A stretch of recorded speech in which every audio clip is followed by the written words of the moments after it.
So yeah, this guy's about bugs. That's about it. He's still very OP though.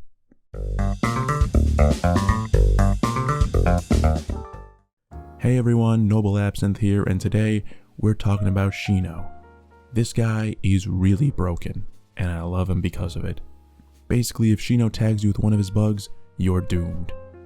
He comes from the Aburame clan, which means everyone in his clan, brothers, sisters, cousins, everyone, is a living, breathing hive where bugs feast on your chakra. Now, what kind of bugs are in his body, you may ask? Well, parasitic beetles.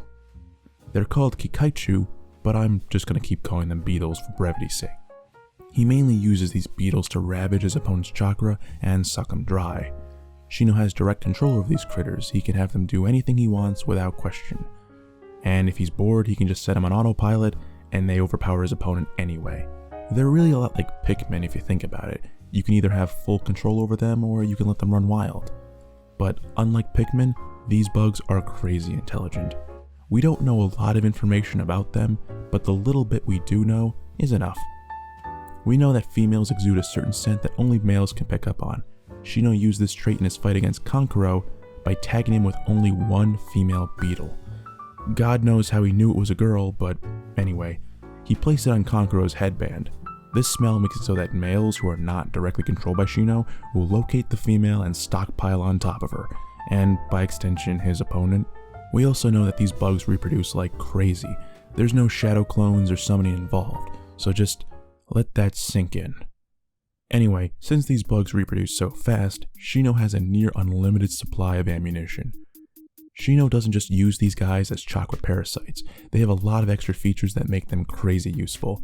Like, for one, Shino can talk to them, and they can talk back. They can relay really important information like the enemy location, the number of guards, what they're doing. It all sounds fucking stupid, and for the most part, it is.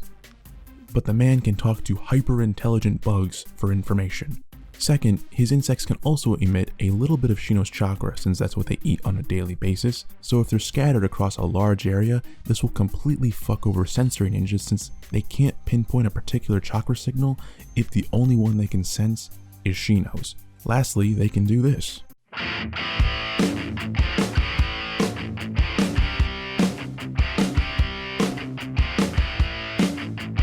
So in my last videos, I didn't really talk much about what these characters did in the context of an actual on-screen fight. Or at least not as much as I wanted to.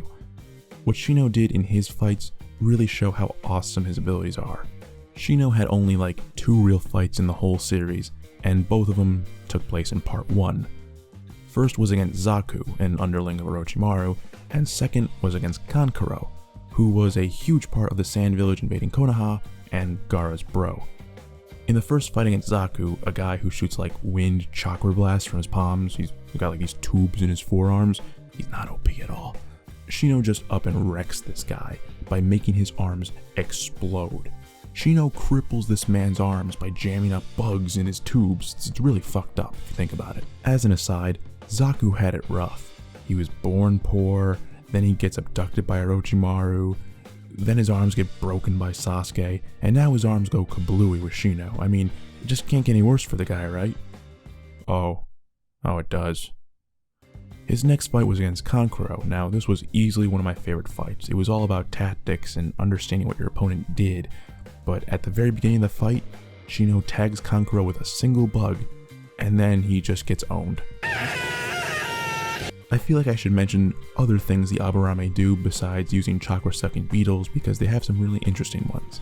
The Aburame also use their bugs for healing, so if you're poisoned, Shino's dad will have his bugs fix you right up.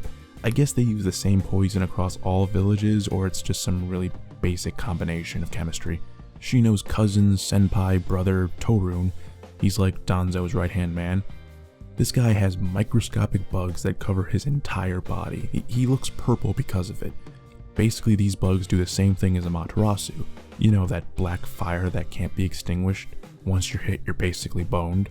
Well, Torun has that, but with bugs. These little guys can obliterate you at the cellular level, and only Torun can tell them to stop. So don't get touched by him, but that's kinda hard since his whole body's covered in the things. And if you want to fight him with ranged combat, well, he can just AoE spam the fuck out of them just like Shino can do with his regular bugs. I feel like Shino would have been a much cooler character than how they treated him, because seriously, he gets 2 fights.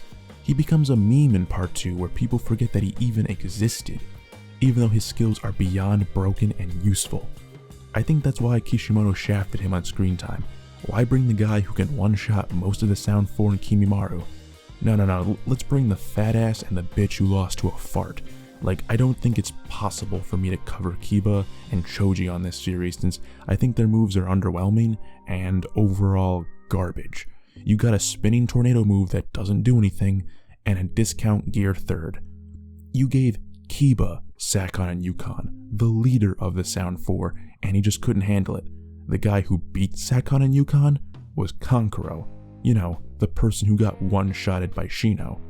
Also, there's Kitamaru, a literal Spider-Man, and Shino doesn't get to fight him either?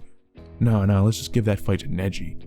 Now, don't get me wrong, that fight was fucking awesome, but Neji should have fought Teiua because he can see through Genjutsu. It's all just fucking retarded. I think Shino should have been like an Akatsuki member or something. Give him some purpose. He literally does nothing in part 2, and it's a damn shame. Anyway guys, thanks for watching. I really like Shino, but I hated how Kishimoto treated him.